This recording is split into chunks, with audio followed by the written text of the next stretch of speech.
Vamos a hablar esta noche de un enano famoso, quizá el más grande de cuantos se tenga memoria. Estoy mencionando a Luis Antares, llamado Todo Coraje, muy famoso en las cortes españolas. Era, fíjese, un sujeto misterioso. Se ignora la fecha de su nacimiento. Algunos dicen que era hijo de un turco, otros que su madre fue una sulamita, en fin. Pero Luis Antares era, antes que nada, un suplantador.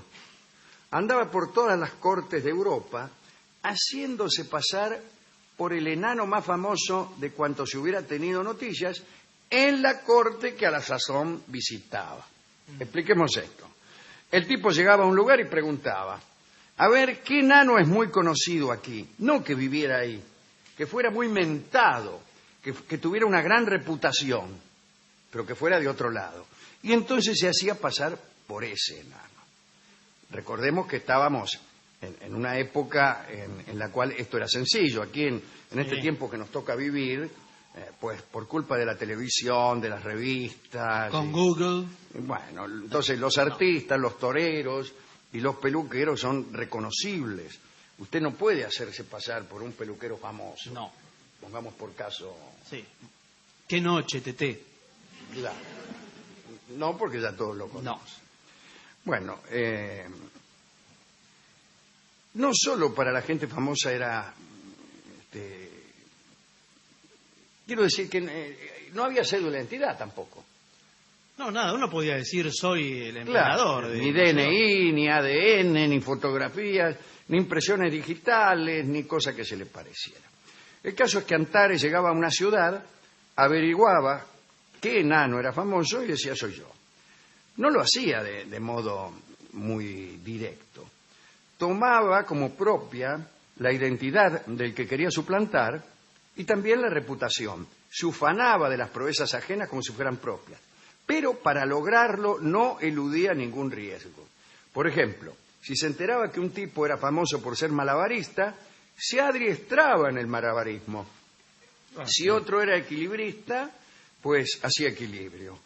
Cuando aprendía todo, cuando aprendía la destreza correspondiente al suplantado, entonces recién irrumpía en la plaza y a grandes voces decía, o no decía nada, empezaba a hacer malabarismo y esperaba que alguien dijera: ese debe ser fulano de tal, de quien mi padre me contó que era inimitable en el arte de colgarse de un trapecio, ponele. Y así usurpaba y suplantaba, ¿no? Suplantar es una palabra muy linda de la cual hemos hablado muchas veces aquí, así que no lo haremos. De todos modos, Luis Antares se hacía invitar a las cortes también, y allí ganaba su dinero, en los palacios lo colmaban de atenciones, etcétera. No se quedaba, desde luego, mucho tiempo en ninguna parte. Más tarde o más temprano se aburría y se iba. Y en realidad hay que decir que le gustaban mucho las mujeres. Llegó a ser un maestro en las más diversas artes del entretenimiento. Volatinero, saltimbanqui, contorsionista, equilibrista, funámbulo, y también se manejaba con promesas. Averiguaba qué animales no había en la región y decía que él los adiestraba. Por ejemplo, ante la ausencia de rinocerontes en un pueblo, se proclamaba adiestrador de rinoceronte. Bueno, esto es peligroso, ¿no? Porque nunca falta un buey corneta que tenga por ahí un rinoceronte y nos haga quedar como el cuatro de copas. Era prestímano, esos tipos que sacan cosas de las manos, actor, gimnasta, etcétera. Y por sobre todas las cosas, era valiente, porque tomaba riesgos, tomaba toda clase de riesgos, y por eso le llamaban Todo Coraje, que es un buen título para una mala telenovela. Un día llegó a Madrid. Llegó como un desconocido. Adivinó que en Madrid la fama era un artículo demasiado codiciado. Entonces se hizo lotario, anduvo buscando amores efímeros, fue donde una prostituta llamada, disculpen ustedes, la Margaritona. Es un buen nombre para una señora que atiende señores. Bueno, fui allí donde la Margaritona y encontró el goce fugaz, no hay otra clase, pero también encontró el amor. Sucedió que Antares se enamoró de la Margaritona y la Margaritona se enamoró de él. Fueron muy felices. Durante cierto tiempo, Antares no suplantó a nadie, ni se hizo pasar por nadie, ni abusó de la credulidad de los cortesanos. Parecía que había olvidado su profesión, pero un día llegaron a Madrid noticias de otro enano, de nombre Antonino Polonesio, y llegaron coplillas, y las gentes hablaban del Polonesio y de una hazaña que era capaz de hacer cada vez que se lo proponía. Les voy a contar a ustedes cuál era esa hazaña. El Polonesio tenía la siguiente habilidad.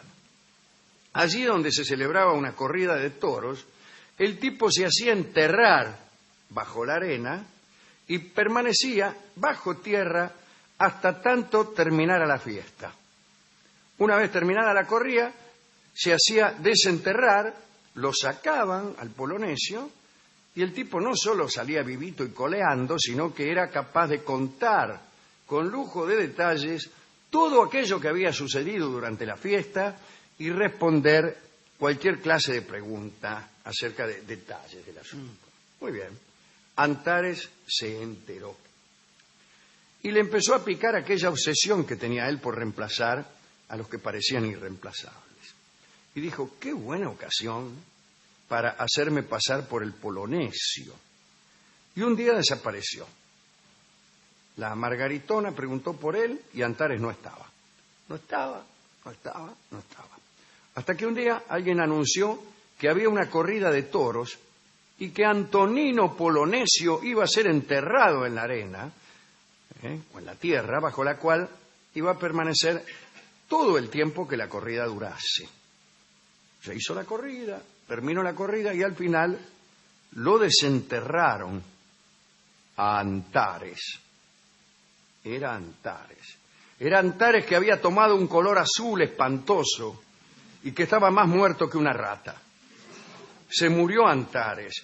No era el Polonesio, era Antares muerto. ¿Para qué les voy a contar la tristeza de la Margaritona, que se estaba preguntando justamente dónde estaría su Antares? Bueno, ahí estaba, enterrado. Lo enterró nuevamente, lo lloró y no compartió con nadie su dolor. Todo el mundo creía que el que había muerto era el Polonesio y de Antares en Madrid nadie tenía mayor noticia. Pasó el tiempo y se presentó en casa de la Margaritona un segundo enano, un tercero podríamos decir. Este enano, que era hijo de un portugués, se llamaba João Mascarenhas Serrión. Tenía ojos como faroles y también tenía una habilidad. Todos los enanos de aquel tiempo y en cada corte de España tenían su habilidad. En este caso, la gracia era plantarse en una plaza y empezar a beber agua. Dicen que era capaz de beber hasta 300 tazas el tipo. Y luego exigía que le pidiesen que echara por la boca cualquier cosa. Y entonces, accediendo a los pedidos del público, empezaba a echar por la boca vino, agua de olor, fruta, bolitas, pañuelos, sonajeros. Un asco, ¿no? Pero aquello le gustaba a la gente. Bueno, hoy a la gente les gusta otra cosa, ¿no? Bueno, en aquel tiempo no, les gustaba ver señores que tiraban por la boca aquello que le solicitaron. Bueno, lo mismo. Parece que su arte era tan asombroso que 2 veces fue reclamado por la Inquisición e investigado para ver cómo lo hacía. Al final se descubrió que todo lo hacía por medios naturales, es decir, que no tenía pactos con el demonio, al menos no en lo que se refería a echar cosas por la boca. Bien.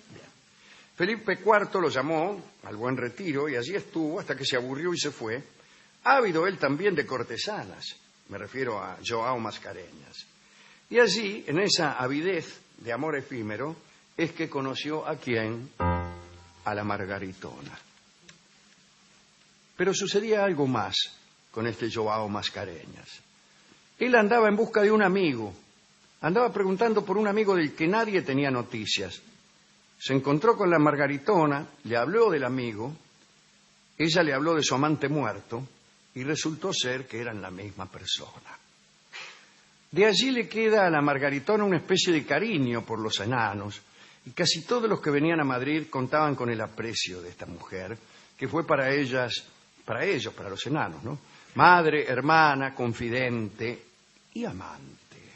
Y allí, a esas tertulias de enanos, donde estaba el Joao y muchos otros, un día llegó un pintor que también era de la corte, ¿eh? Y ese pintor era Diego Velázquez. Y ustedes han conocido a algunos de los enanos que iban a la casa de la Margaritona, pintados en esos crudelísimos cuadros de Velázquez, donde pintaba la corte española y a los enanos con los que se entretenían, ¿no? Conversaban allí en esas tertulias, se entretenían en un abecedario de colores de Jacques Dandian, que era un tipo que había inventado, hay que hablar de él un día, ¿no? Un abecedario de colores que decía que cada color tenía un simbolismo, bueno, muchos de los cuales son obvios, ¿no? Y conocidos. Allí donde uno quería pintar la esperanza, pintaba el verde, y donde quería pintar la fe, pintaba el negro, y donde la caridad, qué sé yo, el rojo.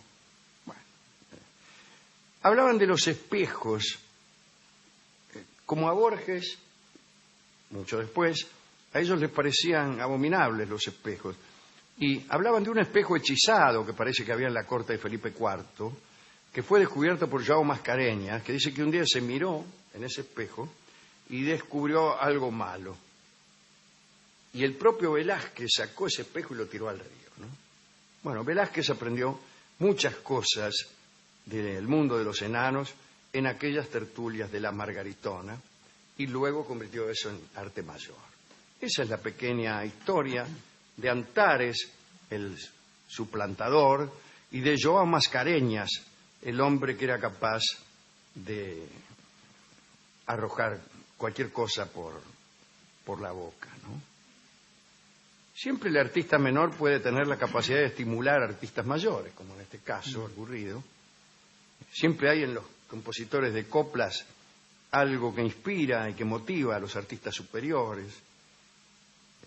Algún gran poeta argentino recomendaba la lectura del alma que canta, y muchos de nuestros grandes poetas han dicho que quizá el mejor destino que puede tener una copla es que la gente consiga olvidar a su autor, ¿no? Aquí hemos visto cómo el gran artista que era Velázquez era estimulado por las artes pequeñas y funambulescas de los enanos.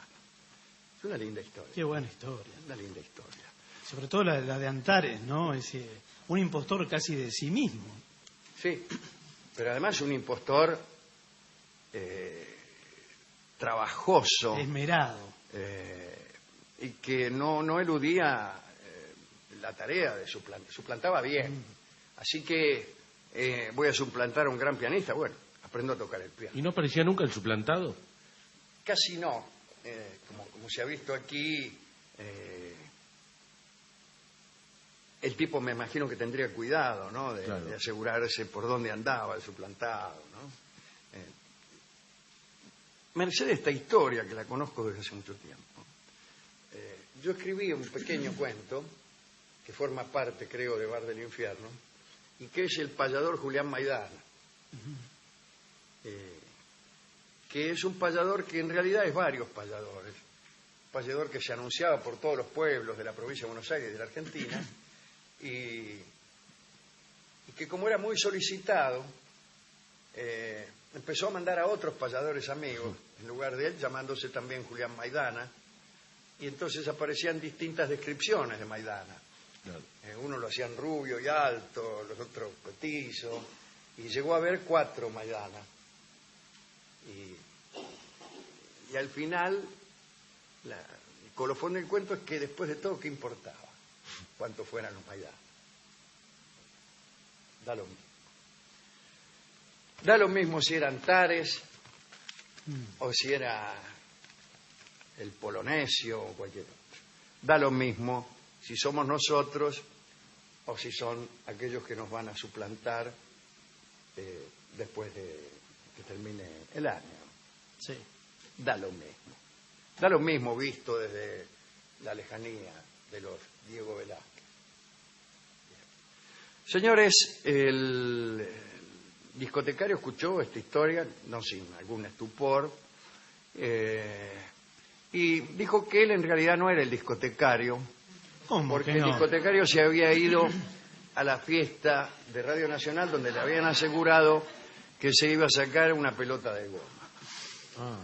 Así que, impresionado por la forma en que murió Antares, es decir, enterrado, nos dio este tango que escucharemos por la orquesta de Julio De Caro, que es Tierra Querida, refiriéndose a la tierra. Sí, Pero no habla de morir enterrado en ningún momento el tango. No, y el enterrado no dice tierra querida, ciertamente. No dice nada. No dice nada Maldita o tierra. dice alguna otra cosa, Sí. la tierra. Pero así se llama este tango de Julio De Caro.